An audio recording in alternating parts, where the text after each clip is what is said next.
बॉलीवुड में जब भी कोई मूवी किसी रियल स्टोरी पर बेस्ड या फिर किसी की बायोग्राफी होती है तो अक्सर ये देखा गया है कि एक 2.5-3 घंटे की मूवी असली कहानी का हर पहलू अच्छी तरह बयां नहीं कर पाती।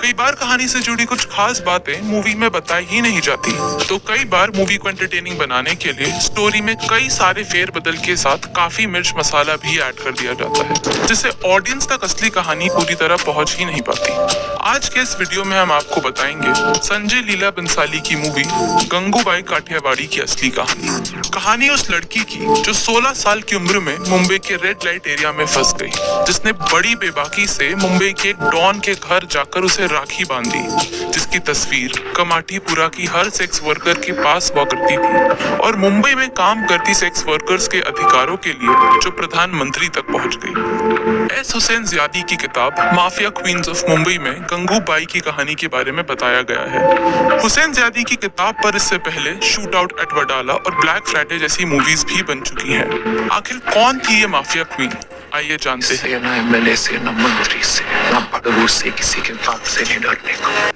काठियावाड़ गुजरात में रहने वाली गंगूबाई का असली नाम गंगा हरजीवन दास काठियावाड़ी था। वैसे तो उनके माता पिता उन्हें पढ़ाना लिखाना चाहते थे, पर गंगा का मन किताबों में नहीं बल्कि काठियावाड़ से मीलों दूर मुंबई की फिल्मी जगत में गुम था। वो आशा पारेख और हेमा मालिनी की बहुत बड़ी फैन थी और उन्हीं की तरह एक मशहूर अभिनेत्री भी बनना चाहती थी। वो अभिनेत्री तो नहीं बन पाई, पर मशहूर बेशक हुई। गंगा मात्र 16 साल की थी जब उसे रमणीक नाम के एक शख्स से प्यार हो गया। रमणीक गंगा के पिता के लिए काम करता था, लेकिन गंगू के घर वाले उसके और रमणीक के रिश्ते के खिलाफ थे। इसीलिए दोनों ने भागकर शादी करने का फैसला किया और काठियावाड़ से सीधे सपनों की नगरी मुंबई आ गए। कुछ दिनों साथ रहने के बाद रमणीक ने गंगा को कहा वो उन दोनों के लिए घर देखने जा रहा है और वो चाहता है कि गंगा तब तक उसकी मौसी के साथ रहे। रमणीक की मौसी आई और एक टैक्सी में गंगा को बिठाकर अपने साथ ले गई। वो टैक्सी मौसी के घर नहीं बल्कि कमाठीपुरा में जाकर रुकी, मुंबई का मशहूर रेड लाइट एरिया कमाठीपुरा। असल में गंगा के पति रमणीक ने उसे धोखा दिया और मात्र 500 रुपए में उसे बेच दिया था। 16 साल की गंगा ये बर्दाश्त ही नहीं कर पाई। उसने बहुत चीख पुकार मचाई, पर अंत में अपने हालातों के साथ समझौता कर लिया। वो चाह कर भी अब वापस काठियावाड़ नहीं जा सकती थी, क्योंकि जाहिर सी बात है वैशाली से वापस आई गंगा को अब उसका परिवार भी स्वीकार नहीं करता। गंगा हरजीवन दास अब गंगू बन चुकी थी। एक बार की बात है, शौकत खान नाम का एक पठान कमाठीपुरा आया था। उसने गंगू के साथ जबरदस्ती और बदसलूकी की। वो बड़ी ही बेरहमी से गंगू के साथ पेश आया। कुछ दिनों बाद ऐसा एक और बार हुआ और इस बार गंगू की हालत इतनी खराब हो गई कि उसे हॉस्पिटल तक जाना पड़ा। इस हादसे के बाद गंगू ने ठान लिया कि वो इस आदमी का पता तो लगा कर रहेगी। लोगों से पूछताछ में उससे पता चला कि उस आदमी का नाम शौकत खान है और वो मशहूर डॉन करीम लाला के लिए काम करता है। ये पता चलते ही गंगू सीधे करीम लाला के पास पहुंची।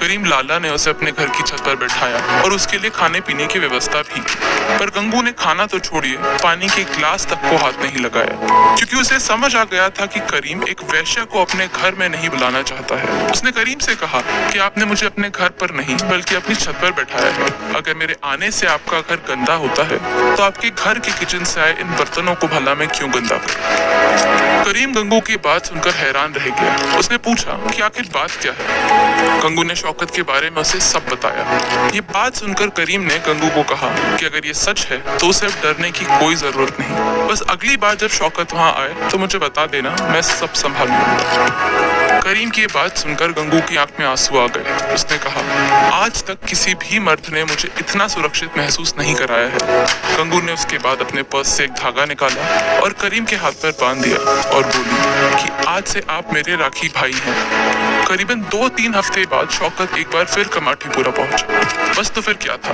करीम लाला को उसके आने की खबर दी गई और खुद करीम लाला ने शौकत को मार मार कर अधमरा कर दिया। वहां से निकलते वक्त करीम ने कहा कि गंगू मेरी राखी बहन है और जिसने भी आज के बाद उसे बदसलूकी करने के बारे में सोचा भी तो उसका भी यही हाल होगा। करीम लाला के ऐसा करने के बाद कमाठीपुरा में गंगू की धौस जम गई। इसके बाद गंगू ने कमाठीपुरा के घरेलू चुनाव में हिस्सा लिया और जीत हासिल की। गंगू एक सेक्स वर्कर से अब गंगूबाई काठियावाड़ी बन गई थी। गंगूबाई ने रेड लाइट एरिया की सेक्स वर्कर्स के हक के लिए कई बड़े काम किए। इस काम से जुड़ी महिलाओं की सुरक्षा हो या उन पर हो रहे अन्याय, गंगूबाई ने ऐसी महिलाओं को इंसाफ दिलाने में कोई कसर नहीं छोड़ी। जिन भी लड़कियों को बिना उनकी अनुमति के या धोखे से इस धंधे में लाया गया था, गंगूबाई ने उन सभी को रिहा करवाकर वापस अपने घर भेज दिया। अपने काम की वजह से गंगू धीरे धीरे पावरफुल होती जा रही थी। जब भी वो भाषण देती तो लोगों को हिला कर रख देती थी। कुमारी आपने छोड़ा नहीं और श्रीमती को भी किसी ने बनाया नहीं। इतना ही नहीं, जैदी की किताब के अनुसार एक समय ऐसा आया था जब कमाठीपुरा से सेक्स वर्कर्स को हटाने की मांग की जा रही थी। तो उस वक्त गंगू सेक्स वर्कर्स के हक के लिए प्रधानमंत्री तक जा पहुंची।